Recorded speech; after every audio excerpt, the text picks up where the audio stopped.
Pan India star Prabhas గారు and Sandeep Reddy Vanga గారి కాంబోలో తెరకెక్కుతున్న లేటెస్ట్ మూవీ స్పిరిట్. సో దీన్ని టీ సిరీస్, భద్రకాళి పిక్చర్స్ సంయుక్తంగా హై బడ్జెట్లో అయితే నిర్మిస్తున్నారు. ఈ ఇయర్ నుంచి ఈ మూవీ షూటింగ్ అయితే స్టార్ట్ అవబోతుంది. అండ్ దీనికి సంబంధించిన మ్యూజిక్ సిట్టింగ్స్ అయితే ఆల్రెడీ స్టార్ట్ అయ్యాయి. సో ఆల్రెడీ మ్యూజిక్కి సంబంధించిన ఇన్ఫర్మేషన్ అయితే బయటకు వస్తుంది. అండ్ దాంతోపాటు ఇప్పుడు ఈ మూవీకి సంబంధించిన క్యాస్టింగ్ ఏదైతే ఉందో ఆ క్యాస్టింగ్ గురించి సందీప్ రెడ్డి వంగ గారు చాలా సీరియస్గా అయితే వర్క్ చేస్తున్నట్లు తెలుస్తుంది. ఎందుకంటే సందీప్ రెడ్డి వంగ గారు అతని మూవీస్లో క్యాస్టింగ్కి చాలా ఇంపార్టెన్స్ ఇస్తారు. సో అదేవిధంగా ఈ మూవీకి సంబంధించిన క్యాస్టింగ్ గురించి చాలా సీరియస్గా అయితే వర్క్ చేస్తున్నట్లు తెలుస్తుంది. అండ్ దీంతో ఇక్కడ మనకి ప్రభాస్ గారి పక్కన యంగ్ బ్యూటీ రాశి ఖన్నాని హీరోయిన్గా తీసుకుంటున్నట్లు అయితే తెలుస్తుంది. సో ఇందులో మనకు ఆల్రెడీ సైఫ్ అలీ ఖాన్ గారు అండ్ కరీనా కపూర్ గారు ఇద్దరు కూడా కీ రోల్స్లో కనిపిస్తున్నట్లుగా ఆల్రెడీ ఫిక్స్ అయిపోయింది. అండ్ దీంతోపాటు ఇప్పుడు రాశి ఖన్నా గారు కూడా ఈ మూవీలో ఎంటర్ అవుతున్నట్లుగా అయితే తెలుస్తుంది. సో ఇదంతా మనకి అఫీషియల్ అనౌన్స్మెంట్ అయితే రాబోతుంది త్వరలోనే. ఇంకా ఫ్యాన్స్ ఎంతో ఈగర్గా అయితే వెయిట్ చేస్తున్నారు ఈ మూవీలో. ఎందుకంటే ఈ మూవీలో ప్రభాస్ గారు పవర్ఫుల్ పోలీస్ ఆఫీసర్గా అయితే కనిపించబోతున్నారు. అండ్ దీంతోపాటు మనకి యానిమల్ మూవీలో మనకి సందీప్ రెడ్డి వంగ గారు ఏ రకంగా తీశారో మనకు అందరికీ తెలుసు. సో నార్త్ ఆడియన్స్ కూడా కంప్లీట్గా అట్రాక్ట్ అయ్యారు దానివైపు. అండ్ అలాగే బాబీ డియోల్ గారికి ఒక లైఫ్ని అయితే ఇచ్చినట్లయింది ఆ మూవీ.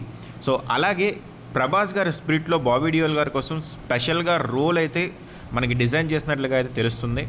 అండ్ దాంతోపాటు మనకి ఈ మూవీలో విలన్ క్యారెక్టర్ కోసం ఒక తెలుగు హీరోని అయితే కన్ఫర్మ్ చేసినట్లుగా తెలుస్తుంది. ఏంటంటే మనకి స్పిరిట్లో విలన్ క్యారెక్టర్కి మెగా హీరో అయినటువంటి ప్రిన్స్ వరుణ్ తేజ్ని అయితే మనకి అడిగినట్లుగా అయితే ఇన్ఫర్మేషన్ వస్తుంది.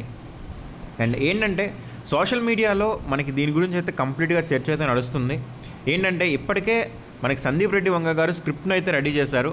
అండ్ వరుణ్కి తన క్యారెక్టర్ గురించి అయితే చెప్పినట్లుగా అయితే తెలుస్తుంది. సో వరుణ్ తేజ్ ఆల్మోస్ట్ మనకి చాలా హైట్ అయితే ఉంటాడు, ప్రభాస్ కన్నా కొంచెం హైట్ ఎక్కువ. సో మనం ఆల్రెడీ రానా గారు అండ్ ప్రభాస్ గారి కాంబినేషన్లో బాహుబలి మూవీ అయితే చూసాం.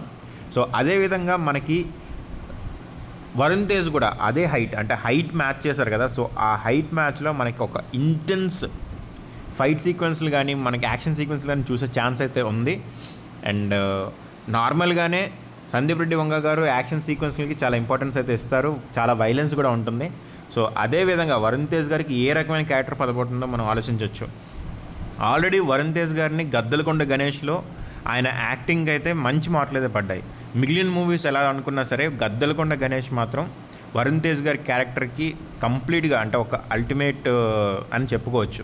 ఎందుకంటే ఆయన యాక్టింగ్ కానీ ఆ మూవీలో ఆయన పెర్ఫార్మెన్స్ అంతా కూడా ఒక నెక్స్ట్ లెవెల్లో ఉంటుంది. సో మిగిలిన మూవీస్ ఏవి కూడా దాని దరిదాపుల్లో కూడా ఉండవు ఆయన కెరీర్లో చూసుకున్నట్లయితే. సో దానికి ఆ యాక్షన్ ఎపిసోడ్స్ ఏవైతే ఉన్నాయో దానికి మించి మనకి ఇప్పుడు సందీప్ రెడ్డి వంగ గారు అయితే ప్లాన్ చేస్తారు, అది ఎలాగో తెలిసిందే. సో ఆ రకంగా వరుణ్ తేజ్ గారు అండ్ ప్రభాస్ గారి మధ్య వచ్చే క్యారెక్టర్స్ అయితే ఒక్కసారి ఆలోచించుకుంటే నిజంగా ఇది ఒక బ్లాక్ బస్టర్ అనే చెప్పుకోవచ్చు. ఎందుకంటే ఈ ఇద్దరి కాంబోలో వచ్చే ఫైట్స్ మనం నిజంగా అదే ఎక్స్పెక్ట్ చేసుకోవచ్చు.